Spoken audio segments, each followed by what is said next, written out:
இந்த வீடியோவில் என்ன சொல்லியிருக்கோன்னா அடிஷன் அண்ட் சப்ராக்ஷனோட எக்ஸ்ப்ரெஷன் லைக் அண்ட் அன்லைக் எக்ஸ்ப்ரெஷனாக இருக்கும்போது அதோட டினாமினேட்டர் அதோட எக்ஸசைஸ் அதை தான் பார்க்குறோம். This video is sponsored by Buymoot e-shopping application. Buymoot e-shopping application is the one of the online shopping platform. இந்த பற்றின டீட்டெயில்ஸ் வந்து டிஸ்கிரிப்ஷன் இருக்குது, பார்த்துக்கோங்க. Hi friends, next topic addition and subtraction of rational expression. இதில் வந்து ரெண்டு topic இருக்குது. ஒன்று லைக் டினாமினேட்டர், இன்னொன்று அன்லைக் டினாமினேட்டர். லைக் டினாமினேட்டரில் என்னென்னா ரெண்டு இது நியூமரேட்டரை ஆட் அண்ட் சப்ராக்ட் பண்ணுவோம். டினாமினேட்டர் சேமாக அப்படியே இருக்கும். Write the sum or difference of the numerator found in step 1 over the common denominator. Denominator காமனாக இருக்கும்போது நியூமரேட்டரில் ஆடோ சப்ராக்ஷனோ பண்ணுவோம். ரெடியூஸ் பண்ணக்கூடிய ரிசல்ட்டை வந்து ரேஷ்னல் எக்ஸ்ப்ரெஷனில் எழுதுவோம். அது லோயஸ்ட் ஃபார்மாக இருக்கும் அப்படிங்கிறது தான் இது. நெக்ஸ்ட்டு எக்ஸாம்பிள் 3.17 ரெண்டு எக்ஸ்ப்ரெஷன் கொடுத்துருக்காங்க, டினாமினேட்டர் சேமாக கொடுத்துருக்காங்க. அப்போ என்ன பண்ணலாம்னா டைரெக்டாகவே சப்ராக்ட் பண்ணலாம். ஸோ அதை தான் என்ன பண்ணுறோன்னா லெஃப்ட் சைடு அப்படியே ஃபஸ்ட்டு டேர்ம் அப்படியே போடுறோம், மைனஸ் ஆஃப் செகண்ட் டேர்ம் போடுறோம். அடுத்து இந்த மைனஸை உள்ளே இருக்க ஒரு டேர்மோடையும் மல்டிப்ளை பண்ணுறோம். மல்டிப்ளை பண்ணிவிட்டு சப்ராக்ட் பண்ணோன்னா நமக்கு தேவையான ஆன்சர் இது கிடச்சிரும். ஸோ இது ரெண்டுலேயும் 8 காமனாக இருக்கிறதுனால 8 காமனாக எடுத்து எழுதுகிறோம். இந்த கீழே இருக்க வேல்யூஸ்க்கும் நம்ம என்ன பண்ணுறோன்னா செப்பரேட் பண்ணுறோம். செப்பரேட் பண்ணும்போது x-7 × x+4 கிடைக்கும். ஸோ இந்த x+4 இந்த x+4 கேன்சல் ஆகி 8 / x-7 கிடைக்கும். இது வந்து லைக் டினாமினேட்டருக்கு. அன்லைக் டினாமினேட்டர்னால் என்னென்னா காமன் டேர்ம் எல்சிஎம் கிடைக்கிறோம். Least common multiples of the டினாமினேட்டருக்கு பார்க்குறோம். அடுத்து என்ன பண்ணுறோன்னா அந்த டினாமினேட்டர் வர்றதுக்கு எந்த வேல்யூவால் நம்ம மல்டிப்ளை பண்ணணுமோ அந்த வேல்யூவால் போத் நியூமரேட்டர் அண்ட் டினாமினேட்டரை மல்டிப்ளை பண்ணி அந்த எக்ஸ்ப்ரெஷனோட டினாமினேட்டர் சேமாக இருக்கிற மாதிரி பார்த்துக்குறோம். அதுக்கப்புறம் என்ன பண்ணலாம், நம்ம ஆட் பண்ணணும்னா ஆட் பண்ணுறோம், சப்ராக்ட் பண்ணணும்னா சப்ராக்ட் பண்ணுறோம். அந்த மாதிரி இருக்குது. Next example 3.18 simplify 1/x² - 5x + 6 + 1/x² - 3x + 2 minus 1/x² - 8x + 15. இப்போ இந்த 3 வேல்யூவும் லெஃப்ட் சைடு எழுதிக்கிறோம். கீழே இருக்கிற எல்லாத்தையுமே செப்பரேட் பண்ணுறோம். செப்பரேட் பண்ணுறதுக்காக ஸ்ப்ளிட் பண்ணி எழுதுகிறோம். செப்பரேட் பண்ணால் நமக்கு இந்த மாதிரி ஒரு வேல்யூஸ் கிடைக்குது. இதில் மொத்தமாக எல்சிஎம் கண்டுபிடிச்சோன்னா என்ன வரும்னா x-1 × x-2 × x-3 × x-5ன்னு கிடைக்கும். ஸோ ஒவ்வொரு இதுலேயும் எந்தெந்த வேல்யூஸ் இல்லையோ அந்த வேல்யூவால் மல்டிப்ளை பண்ணுவோம். இங்கே பார்த்தோன்னா x-1ம் x-5ம் இல்லை. இங்கே பார்த்தோன்னா x-3யும் x-5ம் இல்லை. இங்கே பார்த்தோன்னா x-1 அண்ட் x-2 இல்லை. ஸோ அதனால் அந்தந்த வேல்யூஸால் மல்டிப்ளை பண்ணியிருக்கோம். நெக்ஸ்ட் என்ன பண்ணுறோன்னா இதை உள்ளே மல்டிப்ளை பண்ணுறோம். x × x x², x × -5 வந்து -5x, இது ரெண்டையும் மல்டிப்ளை பண்ணும்போது -x, இது ரெண்டையும் மல்டிப்ளை பண்ணும்போது +x. இதே மாதிரி ஒரு டேர்மையும் மல்டிப்ளை பண்ணி இதை எழுதிட்டோம். டினாமினேட்டர் எழுத மறந்துட்டேன். x-1 × x-2 × x-3 × x-5.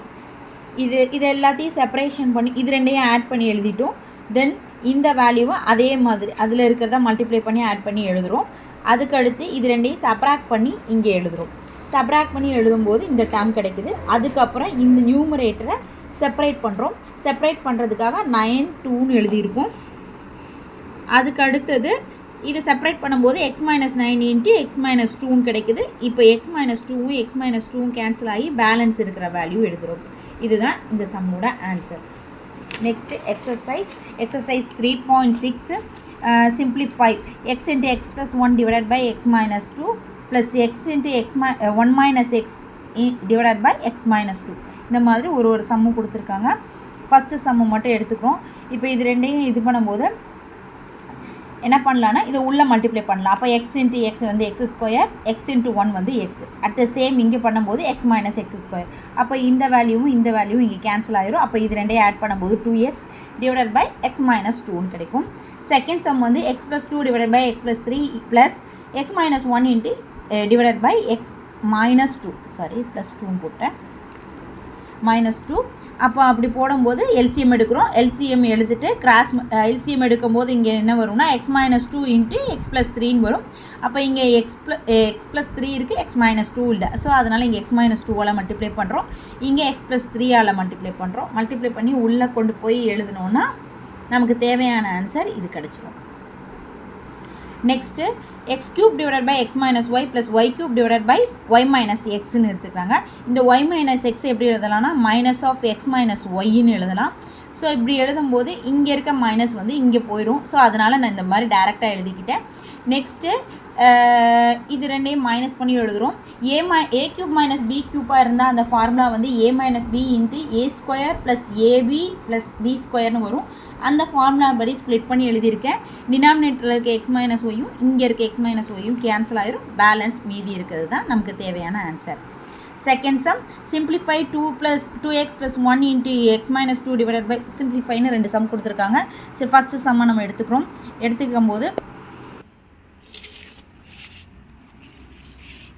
இதில் சப்ராக்ஷன் பண்ணுறோம். இது டைரெக்டாக டினாமினேட்டர் சேமராக இருக்கிறதுனால சப்ராக்ட் பண்ணுறோம். சப்ராக்ட் பண்ணிவிட்டு மைனஸை உள்ளே மல்டிப்ளை பண்ணி எழுதுகிறோம். சப்ராக்ட் பண்ணும்போது இந்த ஆன்சர் கிடைக்கி 2 into x minus 2 divided by x minus 4 இருக்குது. 4x போடும்போது இந்த மாதிரி ஸ்ப்ளிட் பண்ணிக்கிறோம். X plus 1 into x minus 1ன்னு ஸ்ப்ளிட் பண்ணிக்கிறோம். இங்கே எக்ஸ் ப்ளஸ் மைனஸ் 1 இருக்குது, ப்ளஸ் 1 இல்லை. ஸோ அதனால் எக்ஸ் ப்ளஸ் 1ஆல் மல்டிப்ளை பண்ணுறோம். பண்ணும்போது x plus 1 the whole square.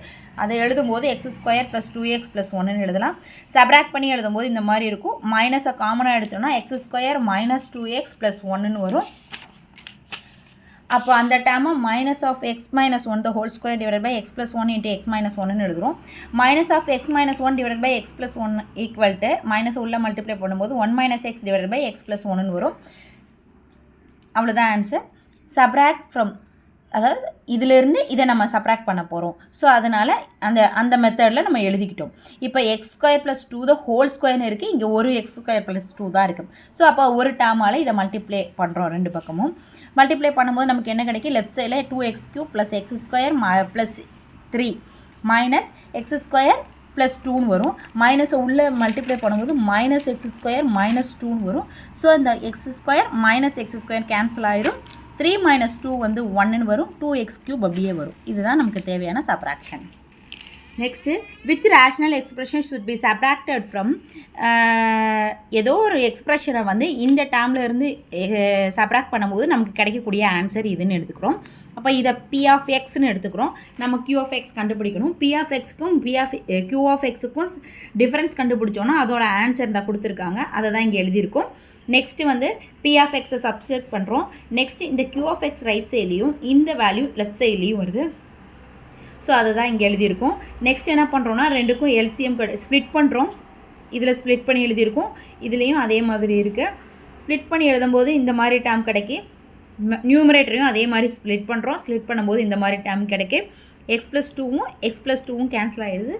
அப்போ x plus 4 divide by x square minus 2x plus 4ன்னு இருக்குது. ரெண்டுமே ஈக்குவலாக இருக்கிறதுனால எக்ஸ் ப்ளஸ் 4 மைனஸ் 3 அப்படின்னு எழுதிடலாம். அப்போ 4 மைனஸ் 3 வந்து 1. அப்போ கியூ ஆஃப் எக்ஸுங்கிறது என்னென்னா x plus 1 divide by x square minus 2x plus 4. அடுத்தது next if a equal to 2x plus 1 divide by 2x minus 1, b வந்து 2x minus 1 divide by 2x plus 1. Fine, நம்ம இந்த வேல்யூவை find பண்ணணும். 1 by a minus b minus 2b by a square minus b square. இந்த டேர்மை first எடுத்துக்கிறோம் left சைடில். இப்போ இதை எழுதும்போது a minus b into A plus பின்னு எழுதலாம். ஸோ அதை தான் இங்கே செப்பரேட் பண்ணி எழுதியிருக்காங்க. இப்போ இது ரெண்டுக்கும் எல்சிஎம் கண்டுபிடிக்கும் போது நமக்கு வந்து இங்கே ஏ ப்ளஸ் பி இல்லை. ஸோ அதனால் ஒரு ஏ ப்ளஸ் பியால் மல்டிப்ளை பண்ணுறோம். அப்போ a plus b minus 2b divide by a plus b a minus பின்னு வரும். இதை சப்ராக்ட் பண்ணி எழுதும்போது a minus b divide by a plus b a minus பின்னு வரும். அப்போ ஏ மைனஸ் பியும் ஏ மைனஸ் பியும் கேன்சல் ஆகி 1 பை ஏ ப்ளஸ் பின்னு வரும். அப்போ 1 பை ஏயோட வேல்யூ என்ன? 2x plus 1 divide by 2x minus 1 plus 2x minus 1 divide by 2x plus 1. So அப்போ இது ரெண்டுக்கும் எல்சிஎம் கண்டுபிடிக்கிறோம். 1 டிவைட் பை இதுக்கு கண்டுபிடிக்கும் போது இதில் டினாமினேட்டரில் 2x மைனஸ் 1 இருக்குது, ப்ளஸ் 1ஆல் மல்டிப்ளை பண்ணுவோம். அட் த சேம் இங்கே வந்து ப்ளஸ் 1 இருக்குது, மைனஸ் 1ஆல் மல்டிப்ளை பண்ணுவோம். இப்போ இது ரெண்டும் ஸ்கொயரில் வரும், டினாமினேட்டரில் இந்த வேல்யூ. இப்போது ஏ 1 பை ஏ பை பின்னு இருந்தால் நம்ம வந்து பி பை ஏன்னு எழுதுவோம். ஸோ அந்த மெத்தடில் டினாமினேட்டரில் இருக்கிறத நியூமரேட்டருக்கு கொண்டு போயிட்டோம். 2x plus 1 into 2x minus 1. இப்போது a plus b the whole square ஃபார்மேட்டில் பிரித்து எழுதுகிறோம். A square plus 2ab plus b square, அதே மாதிரி ரெண்டையுமே ஏ மைனஸ் பியில் எழுதுகிறோம். ஸோ இதில் கேன்சல் ஆனது போக பேலன்ஸ் இருக்கிறது இந்த வேல்யூ. நெக்ஸ்ட்டு இது ஏ ப்ளஸ் பி, இது ஏ மைனஸ் பி. அப்போ ஏ ஸ்கொயர் மைனஸ் பி ஸ்கொயர்னு எழுதலாம். ஸோ அதனால் 4x ஸ்கொயர் மைனஸ் 1ன்னு வருது. இந்த ரெண்டுலேயும் 2 காமனாக எடுத்தோன்னா 4x ஸ்கொயர் ப்ளஸ் 1ன்னு வரும். இதுதான் நமக்கு தேவையான answer. Next if a b, அதுக்கு அடுத்து நம்ம என்ன ப்ரூஃப் பண்ணணும்னு கொடுத்துருக்காங்கன்னா a plus b the whole square plus a minus b the whole square divided by a divided by b equal to இந்த டேம் அப்படிங்கிறத நம்ம ப்ரூஃப் பண்ணணும். ஸோ அதுக்கு என்ன பண்ணலாம், a plus b the whole square first கண்டுபிடிக்கலாம். A என்னது x by x plus 1 plus பிங்கிறது 1 பை எக்ஸ் ப்ளஸ் 1. ரெண்டுமே டினாமினேட்டர் சேமாக இருக்கிறதுனால x plus 1 divided by x plus 1 வரும். இது ரெண்டையும் கேன்சல் பண்ணும்போது நமக்கு 1 அப்படிங்கிற வேல்யூ கிடச்சிரும். இது வந்து a plus b the whole square. A minus பியில் போடும்போது அதே தான், டினாமினேட்டர் சேமாக இருக்கிறதுனால x minus 1 divided by x plus 1 the whole ஸ்கொயர்னு வரும்.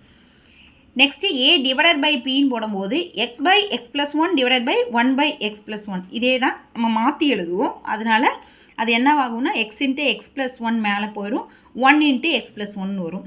இப்போ இந்த X plus 1 x plus 1 cancel ஆகி எக்ஸுங்கிற வேல்யூ கிடைக்கும். அப்போது நமக்கு தேவையான ஆன்சர் என்ன கிடைக்கணும்னா, நம்ம என்ன ப்ரூவ் பண்ணணும்னா a plus b the whole square plus a minus b the whole square divide by a divided by b அப்படிங்கிறது தான் நம்ம ப்ரூவ் பண்ணணும். So a plus b the whole square 1, a minus b the whole square வந்து x minus 1 by x plus 1 the whole ஸ்கொயர்னு வரும். Divide by a divide by பிங்கிறது x. Next இதில் வந்து எல்சிஎம் எடுத்தோம்னா x plus 1 the whole square plus x minus 1 the whole square divide by x plus 1 the whole ஸ்கொயர்னு வரும். அங்கே இது கீழே வந்துடுறதுனால எக்ஸ் இன்ட்டுன்னு டேரெக்டாக எழுதிட்டேன். நெக்ஸ்ட் இது ரெண்டையும் a plus b the whole square ஃபார்மேட்டில் பிரித்து எழுதுகிறோம். நெக்ஸ்ட்டு கீழே இருக்கிறது அப்படியே வருது. இதில் 2x மட்டும் கேன்சல் ஆகி 2x square plus 2 divided by x into x plus 1 the whole ஸ்கொயர்னு வரும். இந்த ரெண்டுலேயும் 2 காமனாக எடுத்தோம்னா x square plus 1 divided by x into 1 x plus 1 the whole ஸ்கொயர்னு வரும். இதுதான் நமக்கு தேவையான ஆன்சர், ப்ரூவ் பண்ணக்கூடிய answer. Next Paari needs 4 hours to complete the work. ஒரு ஒர்க்கை பாரிங்கிறவங்க 4 ஹவரில் ஒர்க் பண்ணி முடிச்சிடுறாங்க. ஹிஸ் ஃப்ரெண்ட் யுவன், அவளோட ஃப்ரெண்டு வந்து யுவன் வந்து என்ன பண்ணுறான்னா 6 hours இதே ஒர்க்கை கம்ப்ளீட் பண்ணுறான். How long will it take to complete they work. ரெண்டு பேரும் சேர்ந்தால் எப்படி ஒர்க் பண்ணி முடிப்பாங்க அப்படிங்கிறது தான் கொஷின். இப்போது பாரி வந்து ஒரு ஒர்க்கை முடிக்கிறதுக்கு 4 மணி நேரம் எடுத்துக்கிறாங்க. அப்போது 1 மணி நேரத்தில் அந்த ஒர்க்கை எப்படி முடிப்பாங்கன்னா 1/4 ஆஃப் ஒர்க்குன்னு முடிப்பாங்க. அட் த சேம் யுவன் வந்து ஒரு ஒர்க்கை 6 ஹவரில் முடிக்கிறான். அந்த 1 ஹவரில் அந்த ஒர்க்கை எவ்வளோ முடிப்பாங்கன்னா 1/6 ஒர்க்கை. நெக்ஸ்ட்டு ஒர்க்கிங் 1 ஹவரில் 2 பேரும் எவ்வளோ சேர்ந்து எவ்வளோ ஒர்க்கை கம்ப்ளீட் பண்ணுவாங்க அப்படின்னு பார்த்தோன்னா ரெண்டையும் ஆட் பண்ணுறோம், எல்சிஎம் எடுக்கிறோம். எல்சிஎம் எடுத்து எழுதும்போது 10W/24 வரும். 2ஆல் டிவைட் பண்ணும்போது 5/12W வருது. டோட்டலாக ஒர்க் கம்ப்ளீட் பண்ணணுன்னா மொத்த ஒர்க் வந்து W. அதில் இருந்து இந்த ஒர்க்கை டிவைட் பண்ணுறோம். டிவைட் பண்ணும்போது என்ன கிடைக்குன்னா இது வந்து நியூமரேட்டருக்கு போயிடும், டபிள்யூவும் கேன்சல் ஆகிரும். ஸோ 12/5 12/5 டிவைட் பண்ணோன்னா 2.4ன்னு வரும். 2.5 மணி நேரத்தில் 2 பேரும் சேர்ந்தால் வேலை முடிச்சிருவாங்க. ஸோ அதுதான் 2 hours 24 minutes கொடுத்துருக்காங்க. Okay, next Iniya bought 50 kg of fruits consisting of apples and banana. Iniya வந்து ஆப்பிள் அண்ட் பனானா வாங்குறா. எவ்வளோனா 50 kgs வாங்குறா. She paid twice as much per kg for the apple as she did the banana. பனானாவோட அதிகமாக ஆப்பிளுக்கு ட்வைஸாக pay பண்ணுறான்னு சொல்கிறாங்க. If Iniya bought 1800 worth of the apples and 600 worth banana, அவ்வளோ ஒர்த்து இருக்கக்கூடிய அமௌண்ட்டுக்கு பே பண்ணியிருக்கான்.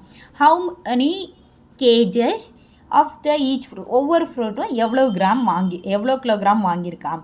இப்போ குவான்டிட்டி ஆஃப் ஆப்பிள் பர்ச்சேஸ் பண்ணுறத எக்ஸும் பனானா பர்ச்சேஸ் பண்ணுறத ஒய்யுன்னு சொல்லியிருக்காங்க. ரெண்டும் சேர்த்து 50 kgயில் வாங்கியிருக்கா. ஸோ அதனால் x + y = 20 kg. Next cost of 1 kg of the apple. 1 kgயோட ஆப்பிள்னால் அப்போ எத்தனை கேஜி நமக்கு தெரியாது. ஸோ அதனால் 1800 டிவைட் பை எக்ஸ்ன்னு எழுதிக்கிறோம். அதே மாதிரி பனானாவுக்கும் எழுதிக்கிறோம் 600 டிவைட் பை ஒய். 1 kg ஆப்பிளோட காஸ்ட்டு வந்து 2 times ஆஃப் பனானாவோட காஸ்ட்டுன்னு சொல்லியிருக்காங்க. 1 kg பனானாவோட அதனால நம்ம இது இப்படி எழுதிக்கிறோம். Total cost of the fruit purchase, மொத்தமாக எவ்வளோ ஃப்ரூட் பர்ச்சேஸ் பண்ணியிருக்காங்கன்னா 1800 + 600 சாரி 1800 + 600 இப்போது 1800 + 600 ஈக்குவல் டு 2400 ருபீஸ் செலவு பண்ணியிருக்கா. சரியா? இப்போது காஸ்ட்டு எக்ஸுங்கிறது வந்து எவ்வளோ ஃப்ரூட் வாங்கியிருக்கா அதோட காஸ்ட்டு ப்ளஸ் ஒய்ங்கிறது எவ்வளவு பனானா வாங்கியிருக்கா அதோட காஸ்ட்டு, இது ரெண்டையும் ஆட் பண்ணும்போது 2400 கிடைக்கணும். அப்போது இது ரெண்டையும் மல்டிப்ளை பண்ணும்போது 1200 எக்ஸ் டிவைடட் பை ஒய், இங்கே ஒய்யும் கேன்சல் ஆகி 600 இருக்கும். 600 ரைட் சைடில் கொண்டு போகும்போது சப்ராக்ஷனில் வரும். அப்போ 24,000 - 600 ஈக்குவல் டு 1800. நெக்ஸ்ட்டு இங்கே இருக்க ஒய் வந்து ரைட் சைடில் போகும்போது ஒய் 1800 ஒய்னு வரும். இப்போ இங்கே எக்ஸை மட்டும் வச்சுட்டு ஒய்யை இங்கே கொண்டு வந்துட்டோன்னா இந்த மாதிரி இருக்கும். 3/2 இன்ட்டு ஒய்ன்னு வரும். இந்த எக்ஸுங்கிறது 3/2 இன்ட்டு ஒய்ங்கிறத ஃபஸ்ட்டு ஒரு ஈக்குவேஷன் x + y = 15 வச்சுருந்தோம் இல்லையா, அந்த ஈக்குவேஷனில் சப்ஸ்டிட் பண்ணுறோம். 3/2 இன்ட்டு ஒய் ப்ளஸ் ஒய் = 50. இது ரெண்டுக்கும் எல்சிஎம் கண்டுபிடிக்கும் போது இது 2ஆல் மல்டிப்ளை பண்ணுறோம். 3y + 2y/2 = 50. 5y = இந்த 2 இங்கே வந்து 50 இன்ட்டு 2 வந்து 100 ஆகுது. நெக்ஸ்ட்டு இந்த 5 டிவைடட் பையில் வந்து இதை டிவைட் பண்ணி எழுதிட்டோம். அப்போ எக்ஸ் வந்து 20, ஒய் வந்து 20, எக்ஸ் வந்து 30. எக்ஸ் வந்து இந்த ஈக்குவேஷனில் சப்ஸ்டிட் பண்ணுறோம். சப்ஸ்டிட் பண்ணும்போது எக்ஸோட வேல்யூ 30. அப்போ குவான்டிட்டி ஆஃப் ஆப்பிள் 30 kg ஆகும், குவான்டிட்டி ஆஃப் பனானா வந்து 20 kg ஆகும் கிடைக்குது. தேங்க்யூ.